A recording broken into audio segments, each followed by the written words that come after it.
Let's get into the best suburbs to invest in Sydney's inner west. And it's surprising that this still sits here because I've been talking about it for a while, and I'm telling you right now, when it goes, it'll really go. And that suburb is Leichhardt.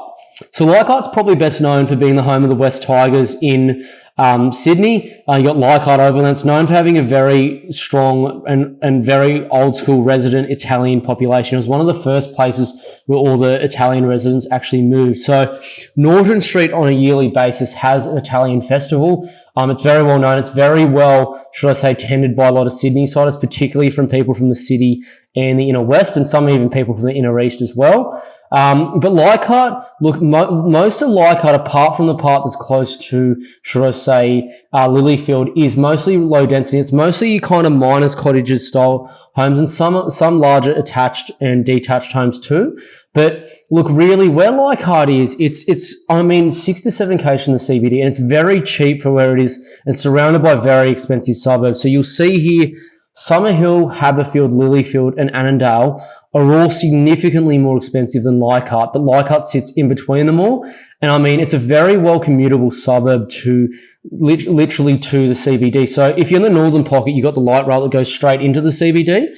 If you're in the sort of middle or southern pocket, even the northern pocket too, you've got buses that run all along here straight into the CBD as well. So it's really good in terms of that. Leichhardt is still picking up for under 2 million. Like, I've found places for even like 1.5, 1.6 million sometimes if you're lucky. But 2 million is well achievable in Leichhardt. Really good suburb, good yield as well. Like, you get literally easily 3%, sometimes even more as well. But if you look at what's surrounding and what's going to happen is you'll have the spillover effect here, where you'll have more expensive suburbs where people won't be able to afford, and they'll spill over into Leichhardt and it'll push the prices up.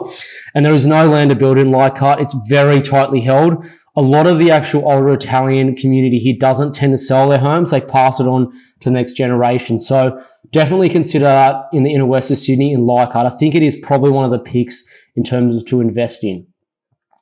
Let's get into another suburb.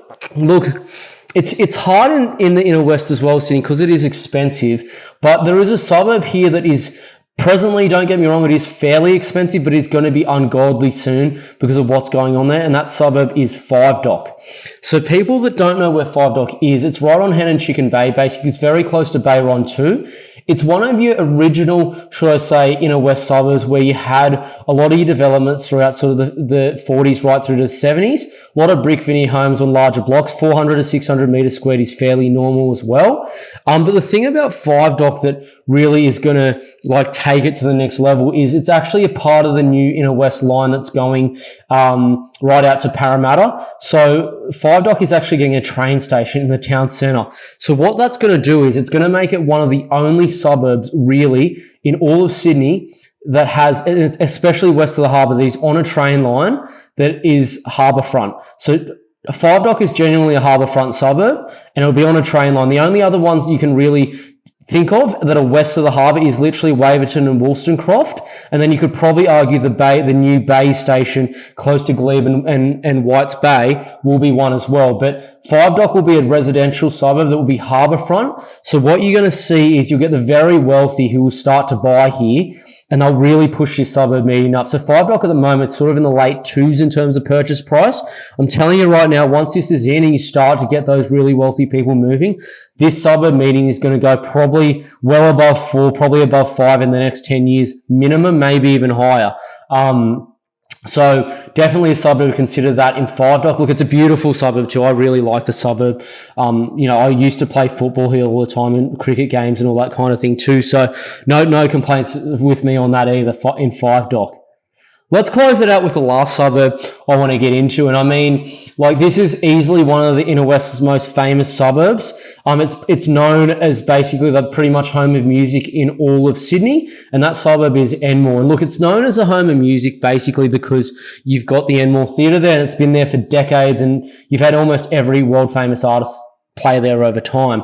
Now, look, the main road that runs through Enmore, is King Street. So it's literally, funny enough, Enmore is actually, some parts of it are a lot closer to Newtown Station than some parts of Newtown itself. It's actually very close to Newtown Station on King Street there. But you've got restaurants there, you've got good pubs, people love living there. The rent's high because it's a very in-demand suburb in terms of people wanting to live there too.